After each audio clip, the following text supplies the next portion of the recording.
Gas সংকটে নাকাল দেশ। সিএনজি স্টেশন থেকে রান্নাঘর সব জায়গায় দুর্ভোগ চরমে। রাজধানীর ব্যস্ত সড়কে প্রতিদিন হাজারো মানুষের গন্তব্য নিশ্চিত করেন সিএনজি অটোরিকশা চালকরা, কিন্তু সেই চালকরাই থেমে আছেন সিএনজি স্টেশনের লাইনে।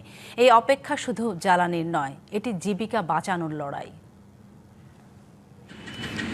ভোর হতে না হতেই রাজধানীর সিএনজি স্টেশনগুলোতে শুরু হয় আরেকটি দিনের যুদ্ধ। এই যুদ্ধ যাত্রী তোলার নয়, গ্যাস পাওয়ার। শত শত সিএনজি, ব্যক্তিগত গাড়ি, অফিসের মাইক্রোবাস আর রাইড শেয়ারিং এর গাড়ি এক লাইনে দাঁড়িয়ে সময় গড়ায়, কিন্তু মেলে না গ্যাস। না, অনেক পাম্প বন্ধ আর গ্যাসের কোনো প্রেশার নাই। একবার সারাপাড়া লাগাইছিলাম, 60 টাকার পাইছি। যেগুলো খোলা পাই 80টা আর 90টার গ্যাস ঢুকতে, 2-3 টিপ মারলে শেষ, আবার পাম্পে আসা লাগে। একসময় 5 মিনিটে যে ট্যাঙ্ক ভরে যেত, তা এখন ভরতে লেগে যাচ্ছে 5 থেকে 6 ঘন্টা। কোথাও সকালে 1-2 ঘন্টা স্বল্প চাপে গ্যাস মিললেও দিনের বাকি সময় বন্ধ থাকে সরবরাহ। আবার কোথাও পাম্প থেকে ঘণ্টাখানিক পরপর দেয়া হচ্ছে অল্প কিছু গ্যাস, তাতেও মিলছে মাত্র 50 থেকে 100 কিংবা 150 টাকার জ্বালানি। নগদ নিয়ে এলো হার না মানা হার অফার। সর্বনিম্ন 10,000 টাকা রেমিটেন্স নগদে পাঠালে থাকছে স্বর্ণের হার জেতার সুযোগ।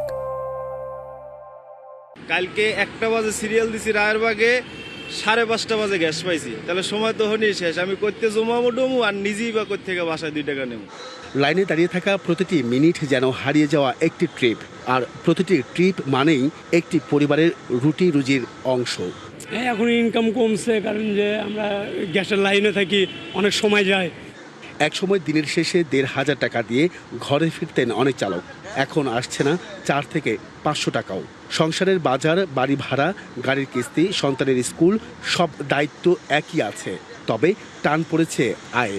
হয়তো জমা টমা দেওয়ার পরেও আমরা 1-1,500 টাকা নিয়ে যাইতাম, এখন আর এটা আমরা পারি না। এখন হয়তো 500-700 কঠিন হয়ে যায়, অনেক কঠিন হয়ে যায়। গ্যাসের সংকট তাদের কাছে কেবল জ্বালানির সংকট নয়, এটি বেঁচে থাকার সংকট। নজলটা গ্যাস দেয় আমাদের, একটা নজল যে কোনো পাম্পে, ওই নজলও আবার আমার বিআইপি দেয়। এই বিআইপিটাই আর বেশি সবচেয়ে ক্ষতিগ্রস্ত আছে। ভাসমান এলএনজি টার্মিনালে আগুন ও ত্রুটির পর থেকে গ্যাসের এই তীব্র সংকট। একটি শহর সচল থাকে তার পরিবহন ব্যবস্থা, আর সেই পরিবহন যদি জ্বালানির জন্য ঘন্টার পর ঘন্টা এইভাবেই লাইনে দাঁড়িয়ে থাকে, তাহলে শুধু গাড়ি চাকা নয়, ধীরে ধীরে থেমে যেতে থাকে নগর জীবনের ছন্দ। Ariful Islam, DBC news, Dhaka.